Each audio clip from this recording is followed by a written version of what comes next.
सरगुजा सहित पूरे छत्तीसगढ़ में फिर एक बार कोरोना संक्रमण तेजी से फैल रहा है। कोविड-19 वैक्सीन के टीकाकरण के बाद भी यही कारण है कि बड़ी संख्या में लोग लापरवाही बरतने के कारण कोरोना संक्रमण के शिकार हो रहे हैं। वहीं सूबे के खाद्य मंत्री और सीतापुर विधायक अमरजीत भगत भी कोरोना महामारी संक्रमण से बचाव के मद्देनजर पूरी तरह से लापरवाह हो गए हैं और भीड़ भाड़ वाले इलाकों में मास्क नहीं पहन रहे हैं, जिससे कोरोना संक्रमण फैलने की संभावना मंत्री अमरजीत भगत के कार्यक्रमों में होने की बनी रहती है। आपको बता दें कि सूबे के खाद्य मंत्री और सीतापुर विधायक अमरजीत भगत अपने सीतापुर विधानसभा क्षेत्र भ्रमण के दौरान एक निजी कार्यक्रम में शिरकत करने सीतापुर पहुंचे हुए थे और इस दौरान मीडिया से बातचीत में मंत्री अमरजीत भगत ने मास्क नहीं पहनने को लेकर कहा, मैं प्रयास करता हूं कि मैं हमेशा मास्क पहनूं, लेकिन यह संभव नहीं हो पाता। तो कोरोना पकड़ेगा तो मेरे को ना पकड़ेगा। मैं तो हमेशा कोशिश करता हूं लगाने का, लेकिन हमेशा क्या है कि जहां लोगों से मिलते हैं उस समय लगाते हैं, बाकी टाइम में निकाल देते हैं। कोरोना काल में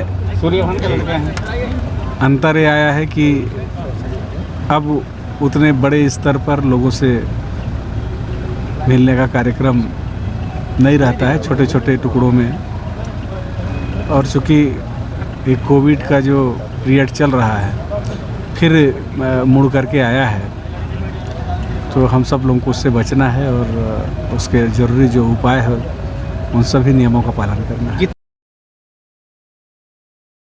अंबिकापुर में माइक्रो फाइनेंस कंपनी द्वारा लोन दिए गए महिलाओं को ब्याज व लॉकडाउन के समय की किस्त देने का दबाव बनाया जा रहा है, जिसको लेकर आज अंबिकापुर महामाया पारे की महिलाओं ने उक्त कंपनी के खिलाफ कलेक्टर से शिकायत की और लॉकडाउन के समय की किस्त व ब्याज माफ कराए जाने की मांग की है। माइक्रो फाइनेंस कंपनी के खिलाफ शिकायत लेकर कलेक्टोरेट पहुंचे महिलाओं ने बताया कि उक्त कंपनी द्वारा अंबिकापुर शहर के महामाया पारा में कैंप लगाकर 8 से 10 महिलाओं का समूह बनाकर समूह के नाम पर 20 से 40 हजार रुपए प्रत्येक समूह को दिया गया है। समूह के महिलाओं द्वारा समय समय पर उक्त राशि का किस्त जमा किया जा रहा था, किंतु लॉकडाउन होने पर उक्त समय का पैसा समूह के द्वारा नहीं पटाया जा सका। शासन का भी निर्देश था कि लॉकडाउन के समय का न तो ब्याज देना है और न ही कोई किस्त जमा करना है, लेकिन माइक्रो फाइनेंस कंपनी के द्वारा लॉकडाउन के समय छूट दिया गया, किस्त एवं किस्त का पूरा ब्याज लगभग 8 से 10 हजार रुपए मांगा जा रहा है। सर, माइक्रो फाइनेंस वाले आते हैं, हम लोग को परेशान करते हैं रोज पैसे के लिए। जो मूलधन है उसको तो पटा ही रहे हैं। जो लॉकडाउन में सरकार बोले कि अभी कोई नहीं लगेगा वो ब्याज, फिर भी मांग रहे हैं कि नहीं, हम लोग को सरकार बोले हैं कि जाओ अपना पैसा वसूल लो। वही बोलते हैं कहीं से खोज के लाओ तो लाओ, दबाव डालते हैं, कहीं से भी दो। आते हैं जेंट्स लोग 4 जन 6 जन मिलके, जब तक नहीं दीजिएगा ब्याज बढ़ता ही रहेगा। जी वही सर, लोग आते हैं बोलते हैं कि कहीं से भी ला के दो, तो बोलते हैं कि नहीं है सर, कैसे करें, तो नहीं कहीं से भी लेके आओ। तो हम लोग बताएं, बोलते हैं कि नहीं डाका डालो, बैंक में जाओ, ऐसे बोलते हैं।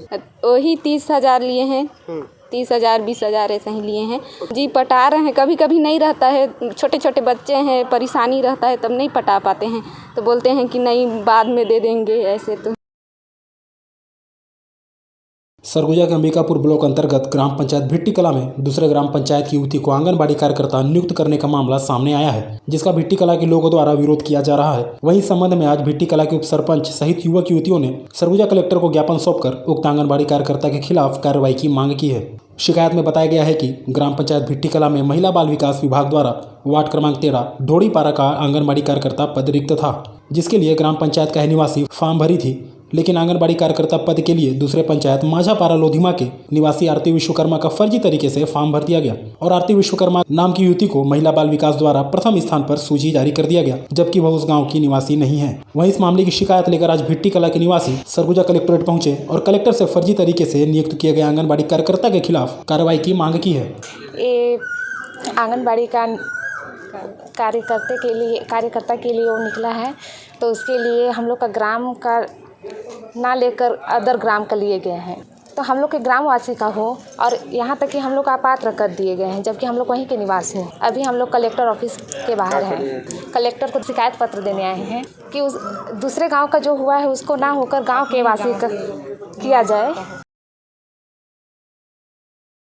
उत्तर प्रदेश के पूर्व शिया वक्फ बोर्ड के चेयरमैन वसीम रिजवी द्वारा सुप्रीम कोर्ट में कुरान पाक की 26 आयतों को कुरान से निकालने की रीट याचिका लगाई है, जिसके विरोध में आज सरगुजा जिला मुख्यालय अंबिकापुर में सरगुजा संभाग के मुस्लिम समुदाय के प्रमुख लोग उपस्थित हुए और वसीम रिजवी के खिलाफ कार्रवाई की मांगों को लेकर राष्ट्रपति के नाम सरगुजा कलेक्टर को ज्ञापन सौंपा। दरअसल उत्तर प्रदेश के वसीम रिजवी द्वारा कुरान पाक के 26 आयतों को कुरान से निकालने के लिए सुप्रीम कोर्ट में रिट याचिका दायर की गई है, जिसको लेकर सरगुजा संभाग के मुस्लिम समुदाय में भारी आक्रोश है। इस मुद्दे को लेकर आज सरगुजा संभाग अंजुमन कमेटी के तत्वाधान में सरगुजा संभाग के मुस्लिम समुदाय के प्रमुख जन अंबिकापुर में उपस्थित हुए और गांधी चौक से रैली करते हुए सरगुजा कलेक्टोरेट पहुंचे, जहां वसीम रिजवी पर कार्रवाई की मांग को लेकर राष्ट्रपति के नाम सरगुजा कलेक्टर को ज्ञापन सौंपा गया। मुस्लिम समुदाय के लोगों ने बताया कि वसीम रिजवी की तरह के लोग समाज को बांटने का काम कर रहे हैं और समाज में बने भाईचारा को विखंडित करने का काम करते हैं।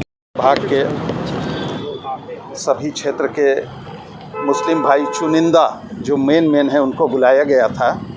एक वसीम रिजवी नामक व्यक्ति ने, उत्तर प्रदेश का रहने वाला है, इसने कुरान के 26 आयतों को हटाने के लिए सुप्रीम कोर्ट में रिट याचिका दायर की है।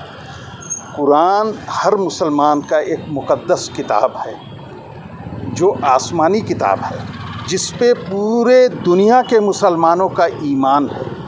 उसको हटाने के लिए ये बदतरीन इंसान वसीम रिजवी एक रिट याचिका दायर किया है। हम मांग करते हैं गवर्नमेंट ऑफ इंडिया से और गवर्नमेंट ऑफ यूपी से कि इस तरह के लोग, वसीम रिजवी के तरह के लोग समाज को बांटने का काम करते हैं, समाज को जो एकता भाईचारा बना हुआ है उसको विखंडित करने का काम करते हैं। ऐसे लोगों के खिलाफ इसका निर्णय लिया अंजुमन कमेटी हमारे सदर यूनुस साहब के उसमें कि यहाँ से ही एक जुलूस, जो चुनिंदा लोगों को बुला के एक जुलूस निकाल के उनके एक ज्ञापन राष्ट्रपति महामहिम राष्ट्रपति महोदय के नाम दिया जाए। आज हम लोगों ने उसी सिलसिले में आज ज्ञापन दिया है कलेक्टर महोदय और एसपी साहब को। सरगुजा जिले के बतौली थाना क्षेत्र में 26 फरवरी को डबल मर्डर का सनसनीखेज मामला सामने आया था। वही मामले में पुलिस ने अज्ञात आरोपियों के खिलाफ धारा 302, 201 भादवी का अपराध पंजीबद्ध कर जांच में जुटी हुई थी। इस दौरान बतौली पुलिस ने डबल मर्डर के आरोपियों को गिरफ्तार कर लिया है। दरअसल 26 जनवरी को बतौली थाना क्षेत्र अंतर्गत सुवारपारा में खेत के पेरावट में एक युवक और एक नाबालिग युवती का शव बरामद हुआ था। इस सनसनीखेज मामले की सूचना मिलते ही पुलिस टीम सहित डॉग स्क्वाड और फोरेंसिक एक्सपर्ट भी मौके पर पहुंच गए थे। घटना की बारीकी से जांच पड़ताल करने पर प्रथम दृष्टया हत्या का मामला माना गया। वहीं मृतकों की पहचान दिलीप पेकरा उम्र 21 वर्ष सही 17 वर्षीय युवती के रूप में की गई थी। मामले को गंभीरता से लेते हुए उच्च अधिकारियों के निर्देश पर बतौली थाना प्रभारी सुनील क्रिकेट्टा द्वारा गांव का ही एक अपचारी बालक सहित संतलाल को हिरासत में लेकर कड़ाई से पूछताछ की गई, तो उन्होंने अपराध करना स्वीकार किया। दोनों आरोपी अपचारी बालक सहित संतलाल उर्फ गट्टू को न्यायिक रिमांड में जेल दाखिल किया गया है। 26 फरवरी को थाना बतौली अंतर्गत सुवारपारा में खेत में एक युवक और नाबालिग युवती की बॉडी मिली थी। युवक की पहचान दिलीप पैकरा के रूप में की गई। विवेचना के दौरान एक अपचारी बालक और संतलाल युवक को गिरफ्तार करके न्यायिक रिमांड पर भेजा गया है।